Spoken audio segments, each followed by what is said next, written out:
Halo Ibu dan Bapak Guru Hebat. Perkenalkan, saya Oka Milarika, CGP Angkatan 11, Kabupaten Buleleng, Provinsi Bali. Pada video ini akan berbagi tentang kesimpulan dan refleksi dari filosofi pendidikan Ki Hajar Dewantara.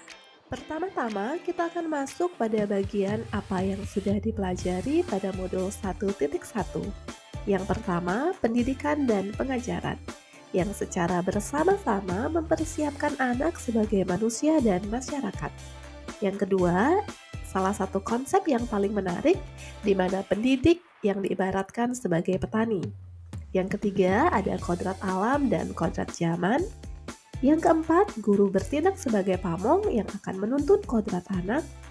Yang kelima, asas trikon, di mana pengembangan pendidikan terdiri dari tiga, yaitu kontinu, konvergen, dan konsentris. Yang keenam, ada nilai-nilai luhur kearifan lokal yang sejalan dengan pemikiran Ki Hajar Dewantara, kemudian diaplikasikan dalam pembelajaran dan sekolah, sehingga akan membentuk budi pekerti. Bagian yang kedua yaitu refleksi dari pengetahuan dan pengalaman baru, yaitu hal yang saya percaya tentang murid dan pembelajaran di kelas sebelum saya mempelajari modul 1.1. Yang pertama ada di mana saya menyamaratakan kemampuan dan potensi peserta didik. Yang kedua, di mana transfer pemahaman dominan menggunakan ceramah. Kemudian berfokus pada pemberian materi. Dan yang terakhir, saya mempertimbangkan penilaian harian atau ulangan sebagai pedoman yang utama. Kemudian, apa hal yang berubah dari pemikiran atau perilaku saya setelah mempelajari modul 1.1? Yang pertama, saya memahami bahwa peserta didik memiliki potensi masing-masing sesuai dengan kodratnya.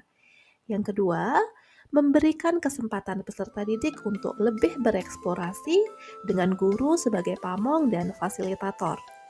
Yang ketiga, mendidik bukan hanya memberikan ilmu, menyelesaikan materi, tetapi membangun karakter siswa. Kemudian yang terakhir, tujuan pendidikan agar anak itu selamat dan bahagia sebagai manusia dan anggota masyarakat. Selanjutnya, hal apa yang bisa diterapkan lebih baik agar kelas saya mencerminkan pemikiran Ki Hajar Dewantara? Yang pertama, pendidikan anak sejatinya menuntut anak mencapai kodrat alam dan zamannya. Dengan memperhatikan kodrat anak, maka melaksanakan pembelajaran berdiferensiasi dapat mengakomodasi kekuatan kodrat masing-masing anak.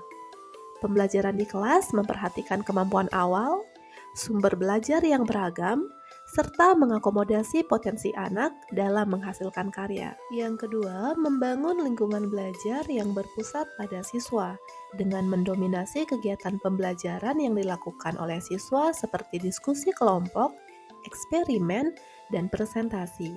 Karena dalam proses menuntun, pendidik sebagai pamong, agar anak tidak kehilangan arah dan dapat menemukan kemerdekaannya dalam belajar. Yang ketiga, kekuatan sosiokultural menjadi proses menebalkan kekuatan kodrat anak yang masih samar-samar agar dapat memperbaiki lakunya. Dalam hal ini, guru bukan hanya fokus pada materi, tetapi ikut menuntun perkembangan karakter anak ke arah yang lebih baik. Pada pembelajaran, guru harus membiasakan nilai-nilai seperti kesopanan, gotong royong, dan hubungan harmonis antar sesama. Yang keempat, penilaian tidak harus berfokus pada hasil sumatif saja, tetapi melihat perkembangan setiap proses dan perkembangan karakter anak. Karena pendidikan dan segala pengalaman belajar berpengaruh besar pada tumbuhnya budi pekerti. Berikut adalah proses pembelajaran dan suasana kelas yang mencerminkan pemikiran Ki Hajar Dewantara secara konkret sesuai dengan konteks lokal sosial budaya di kelas dan sekolah. Yang pertama, melakukan persembahyangan saat jam Trisandya sebagai salah satu bentuk rasa syukur dan melestarikan budaya. Yang kedua, melakukan praktikum sebagai bentuk eksplorasi dan pengumpulan data di mana siswa menumbuhkan rasa ingin tahu dan berpikir kritis. Yang ketiga, bekerja sama dalam kelompok, memanfaatkan teknologi sebagai sumber belajar. Yang keempat, di mana siswa membentuk kelompok kecil dan belajar di luar ruangan sehingga suasana belajar tidak membosankan. Yang kelima, presentasi dan sharing pemahaman sebagai aktivitas untuk melatih komunikasi sekaligus kepercayaan diri. Yang keenam, di mana siswa membuat karya dengan diferensiasi produk sebagai bentuk tuntunan terhadap setiap potensi yang dimiliki. Teruslah berkarya Ibu dan Bapak Guru Hebat. Semoga menginspirasi. Terima kasih dan sampai jumpa.